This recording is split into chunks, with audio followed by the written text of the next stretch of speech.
Doctor Yunus ছাড়া বাদ বাকি যে সকল উপদেষ্টা রয়েছেন এরা মনে হয় তামাশা করছেন। এরা এক এক সময় ওবায়দুল কাদেরের মতো এক এক রকম কথা বলেন।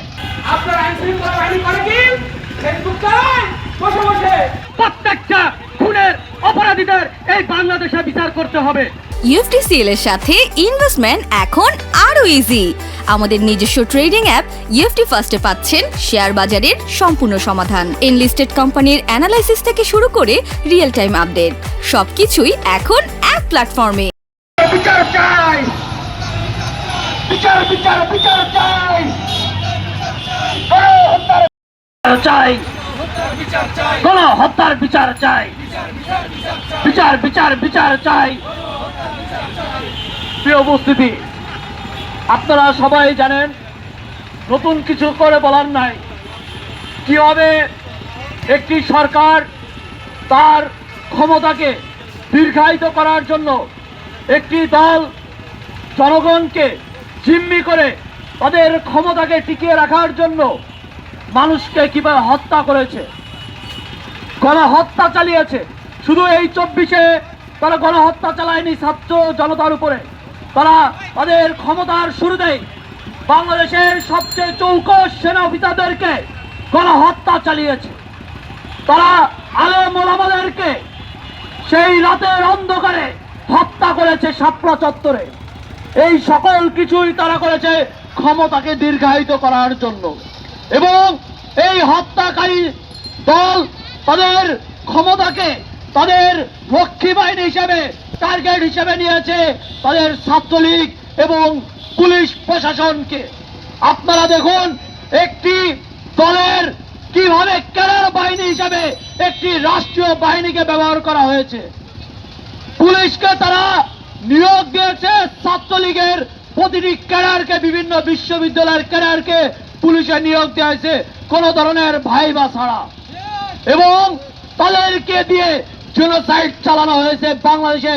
যখনই কোনো মানুষ, যখনই বাংলাদেশের জনগণ এই আওয়ামী লীগের বিরুদ্ধে কথা বলতে গেছে, তখনই পুলিশকে দিয়ে, পুলিশকে ব্যবহার করে পুলিশের পোশাক পরিয়েছে এই ছাত্রলীগের দ্বারা, পুলিশের পোশাকধারী ছাত্রলীগ দ্বারা তাদেরকে দমন পীড়ন চালানো হয়েছে।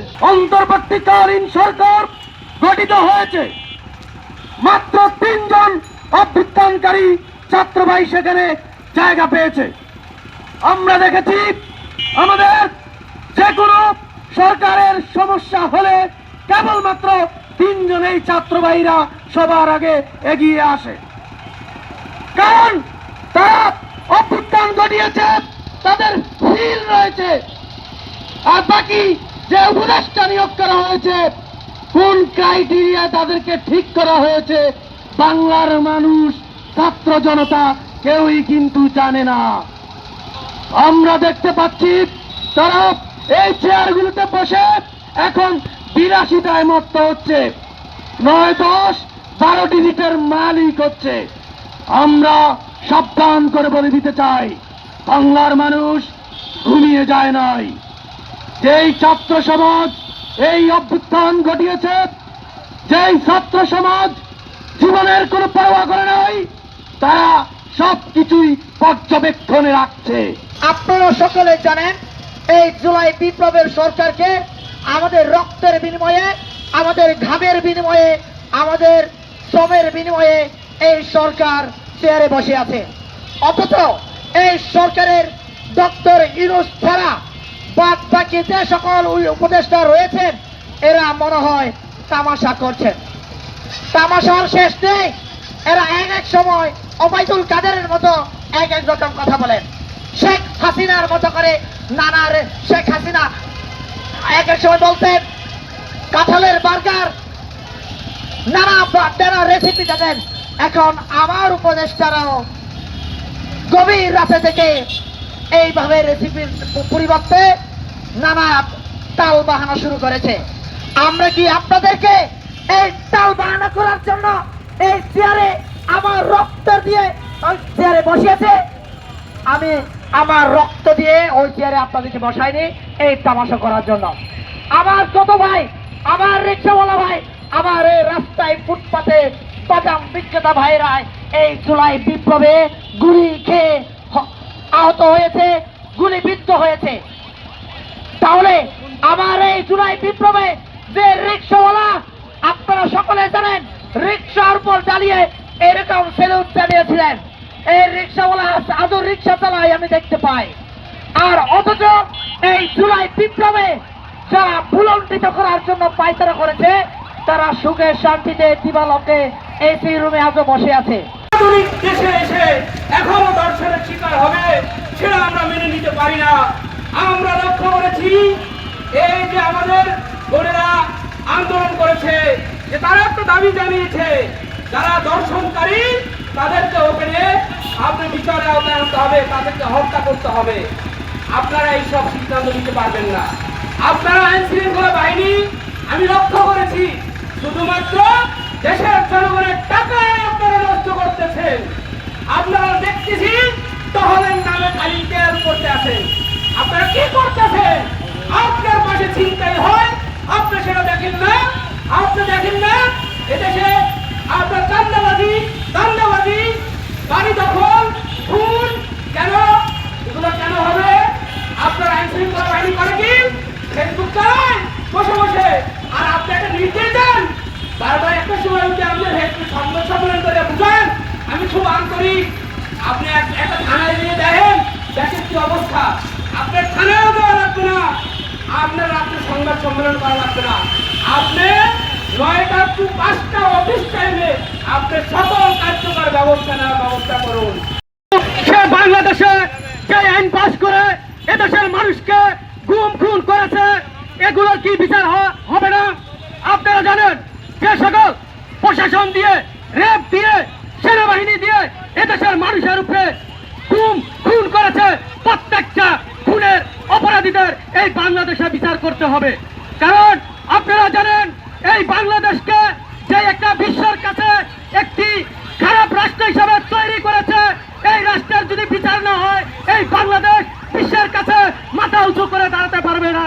তাই যে সকল প্রশাসন দিয়ে, যে সকল সরকারি বাহিনী দিয়ে এদেশের মানুষের উপরে খুন করেছে, প্রত্যেকটা প্রশাসনের লোককে চিহ্নিত করে এই সবাইকে এই বাংলাদেশের মানুষের সামনে বিচার করতে হবে।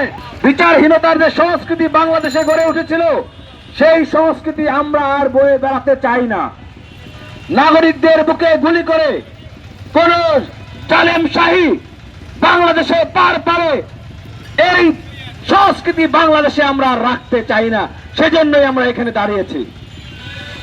বাংলাদেশে নাগরিকদের বুকে গুলি চালিয়ে কোন পুলিশ, কোন প্রশাসন, কোন র্যাব, বিজিবি, সেনাবাহিনী চাকরি করতে পারবে, সেই রকম র্যাব, বিজিবি বাংলাদেশে থাকতে পারবে না। সেজন্য আমরা এখানে দাঁড়িয়েছি।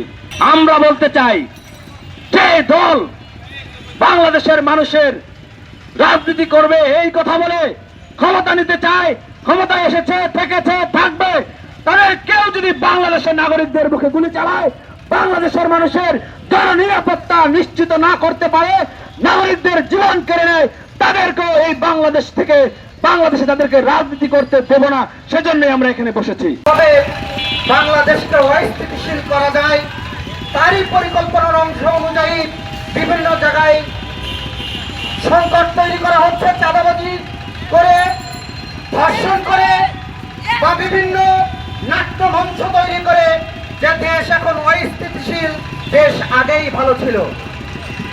যারা এই শাহবাগে অবস্থান করছেন, সকলের কর্ণমুহুরে এতটুকু পৌঁছে দিতে চায়, 2000 ছাত্র জনতা যারা শহীদ হয়েছে, তাদের আত্মা আপনাদের দিকে তাকিয়ে আছে। কিভাবে পৈশাচিক উল্লাস করে তাদেরকে হত্যা করা হয়েছিল। বাংলাদেশের মতো সোনার দেশকে যারা স্বৈরাচারী একটি দেশ হিসেবে বিশ্ব পরিচিত করে দিয়েছিল, আপনারা জানেন সেই রাহবল স্বৈরাচারের কিন্তু পতন ঘটেছে সামান্য ছাত্র জনতার বিপ্লবী কণ্ঠের মাধ্যমে। আজকের এই জয় মঞ্চে যে কয়জন বিপ্লবী দাঁড়িয়েছে সেই সকল পৈশাচার, সেই সকল স্বৈরাচার খুনিদের বিচারের দাবিতে। আপনারা হয়তোবা ভুলে যাবেন কিন্তু আমরা ভুলিনি। আমরা বিশ্বাস করি হয়তোবা আপনারা ভয়ে এই জুলাই মঞ্চের ধারে কাছে আসছেন না, যে আবার যদি ওই গণহত্যাকারীরা ফিরে আসে। কিন্তু আপনাদেরকে আশ্বস্ত করতে চাই, আমরা সংখ্যায় অল্প হতে পারি, কিন্তু আমাদের বিশ্বাস আছে আমরা আবার অবস্থায় দাঁড়াবো যদি আমরা দেখি এই গণহত্যাকারীরা আবার ফিরে আসার কোন নীল নকশা আছে।